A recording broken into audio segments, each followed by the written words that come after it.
Sir जैसे पहले तो आप अपना परिचय बताइएगा, उसके बाद आप ये बताइए कि लाखों के स्टूडेंट जो आप स्टूडेंट्स मिले हैं सीडीएफ कोचिंग के और जो सोल्जर भी थे उनसे मिले, कैसे लगा कि आपको पढ़ाने में क्या अनुभव लगा, मतलब अभी तक क्या आपने फील किया, कैसे बच्चे हैं, क्या आपसे कम्युनिकेट ठीक तरह से हो रहे थे, इंटरेक्ट हुए, क्या लगा उनमें, क्वालिटी दिखी कि वो ऑफिसर बन सकते हैं, फ्यूचर क्या दिखा उनका?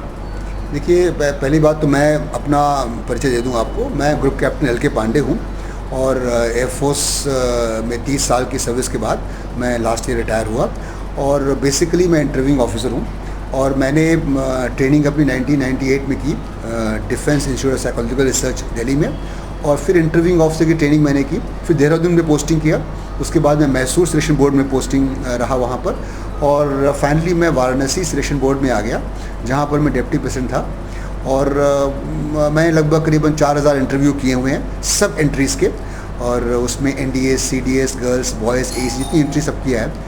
तो इतना फेयर एक्सपीरियंस के बाद मैंने ये रियलाइज़ किया है कि कोई भी पर्सनैलिटी हमें सूट करेगी प्रोवाइडेड उसके अंदर डिटर्मिनेशन हो, मोटिवेशन हो और वो लड़का फोकस्ड हो। अगर वो बच्चा फोकस्ड है तो वो ज्वाइन कर सकता है।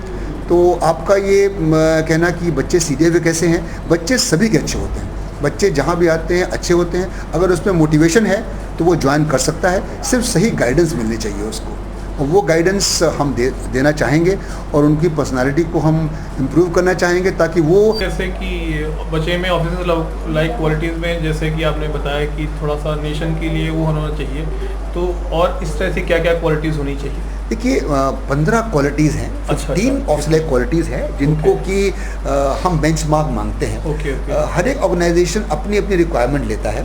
तो हमारी रिक्वायरमेंट इन 15 ऑफिसर क्वालिटीज़ की हैं, और इन 15 ऑफिसर क्वालिटी आप चाहें कि बताऊँ? हाँ, सी 15 क्वालिटीज़ को 4 फैक्टर्स में डिवाइड किया गया है। वो फैक्टर 1 में बेसिकली फैक्टर 1 और फैक्टर 3 आपकी ब्रेन से रिलेटेड है, और फैक्टर 2 हार्ट की क्वालिटीज़ हैं, और फैक्टर 4 लिम्स की क्वालिटी, आपके हैंड्स और लेग्स की। तो फैक्टर 1 में हमारे पास जो क्वालिटीज़ हैं वो इफेक्टिव इंटेलिजेंस है, उसके बाद रीजनिंग एबिलिटी है, और ऑर्गेनाइजिंग एबिलिटी है, और पावर ऑफ एक्सप्रेशन है। ये फैक्टर 1 में आती हैं।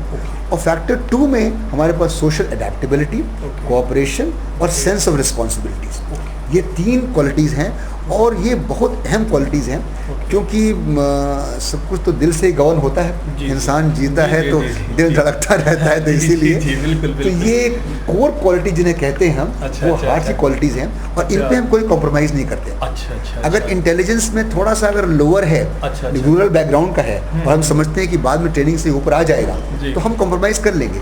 लेकिन अगर सोशल अडेप्टेबिलिटी और कोऑपरेशन और सेंस ऑफ रिस्पॉन्सिबिलिटी में जरा भी अगर कोई इंडिकेशन मिलता है कि इसमें नहीं है, तो हम कैरियर को सिलेक्ट नहीं करते। और उसके बाद फैक्टर 3 आता है। फैक्टर 3 में 5 क्वालिटीज़ हैं। Initiative, self confidence, speed of decision, ability to influence a group, और लाइवलीनेस। ये क्वालिटीज़ फैक्टर 3 में आती हैं। और लास्ट में फैक्टर 4 है। फैक्टर 4 में 3 क्वालिटीज़ हैं, डिटर्मिनेशन, करेज और स्टैमिना।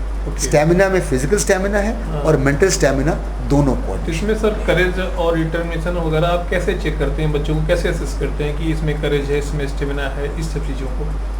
ये एक बहुत बड़ा क्वेश्चन है, और इसको जल्दी जल्दी बताना बहुत मुश्किल है कि कैसे चेक करते हैं। तीन तरह की टेक्निक्स हैं, मनसा, कर्मा और वाचा। मनसा साइकोलॉजी है, और कर्मा ग्रुप टास्क है, और वाचा इंटरव्यू है। इन तीनों के ये 3 लेगड टूल्स हैं जिन पे एसएसबी खड़ा हुआ है। तो इन तीनों टेक्निक्स में 15 ऑफिसर क्वालिटी चेक की जाती है। मैं आपको एग्जांपल दूंगा। जैसे अगर ग्रुप टेस्टिंग में हम लोग को चेक करना है करेज कितना है, तो हमारे पास डिफरेंट इंडिविजुअल ऑब्स्टिकल्स होते हैं। अब उस इंडिविजुअल ऑब्स्टिकल में एक ऑब्स्टिकल है टाइगर लीप। टाइगर लीप जैसे कि शेर कुत्ता है ना, इसी तरह टाइगर लीप है। रिंग नहीं है, इट इज़ प्लेटफॉर्म। एक प्लेटफॉर्म होता है, करीबन 15 फुट ऊंचा प्लेटफॉर्म होता है, और सामने एक रोप लगी होती है। ठीक है, अब आपको उसको, हालांकि रोप बहुत नजदीक है, रोप सिर्फ 3 फुट दूर है, और 15 फुट ज़्यादा ऊंचा नहीं है, 15 फुट प्लेटफॉर्म है। तो चढ़ के 15 फुट पे कैंडिडेट को कूद करके रोप पकड़नी होती है और नीचे आ जाना होता है। नीचे बालू होती है, कोई उसको डर नहीं है गिरने का। लेकिन इसमें क्या होता है, जो बच्चा जिसके अंदर करेज का फियर फैक्टर है, वो पहली बात तो ऊपर देखेगा, वो बोलेगा बाप रे इतना ऊपर, वो चला जाएगा, अवॉइड कर देगा उसको। एग्जैक्टली। दूसरा बच्चा देखेगा, अच्छा चढ़ चढ़ जाएगा। अच्छा, चढ़ेगा, प्लेटफॉर्म ऊपर जाएगा, नीचे देखेगा, अरे बाप रे इतना ऊपर, वापस आ जाएगा। ओहो। तीसरा बच्चा चढ़ेगा, वहां पहुंच जाएगा और इतना घबराया हुआ होगा कि रोप बगल में है, वो रोप को सरपास करके नीचे आए गिर जाएगा। और चौथा बच्चा चढ़ेगा और वो रोप पकड़ पाएगा डरते हुए और फर्र फिसलते नीचे आ जाएगा, पूरे उसको इंजरी हो जाएगी।